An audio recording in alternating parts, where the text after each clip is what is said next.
जी नाज़रीन, टेक्सास के अंदर एक बड़ा इम्पॉर्टेंट रेप्टाइल पाया जाता है जिसको हम रैटल स्नेक के नाम से याद करते हैं। रैटल स्नेक हम इसको इसलिए कहते हैं क्योंकि इसकी दुम एक सॉलिड सी होती है जिसको जब ये हिलाता रहता है और हिलाने से एक ढोलकी जैसी आवाज़ आती है और उस आवाज़ की वजह से हम इसको रैटल स्नेक कहते हैं।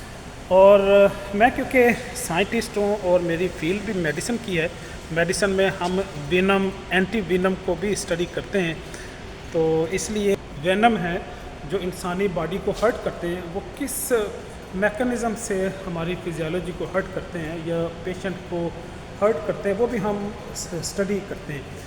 तो being scientist, being pharmacist, pharmacologist, मैं इस चीज़ को जानता हूँ कि जो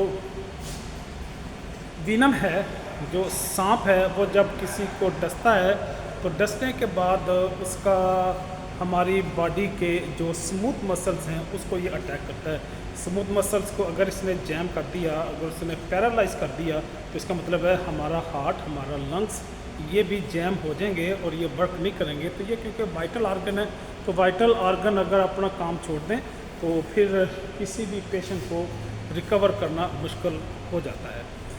इसके साथ साथ ये वेनम का एक और भी इम्पैक्ट है कि हमारे ब्लड को क्लॉट कर देते हैं। जो क्लॉटिंग एजेंट हैं, एक जो सीक्वेंस है उसको जो ब्लड क्लॉटिंग कैस्केड है, जब उसको एक्टिवेट कर देता है तो जब ब्लड किसी पेशेंट या किसी शख्स के अंदर ही इस वेनम की वजह से उसकी क्लॉटिंग हो जाए तो इसका मतलब है वो फ्लो नहीं करेगा। अगर फ्लो नहीं करेगा तो फिर जो एयर है, एयर मीन ऑक्सीजन, वो हमारी बॉडी में सेल में नहीं जाएगी, न्यूट्रिएंट्स ट्रांसपोर्ट नहीं होंगे, टॉक्सिन हमारी बॉडी से एक्सक्रीट नहीं होंगे और पेशेंट को रिकवर करना मुश्किल हो जाएगा।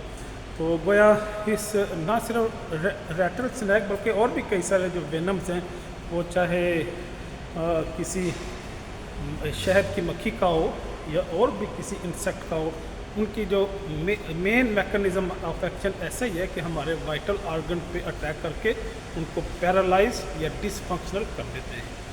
इजाज़त चाहूँगा। अल्लाह हाफिज़।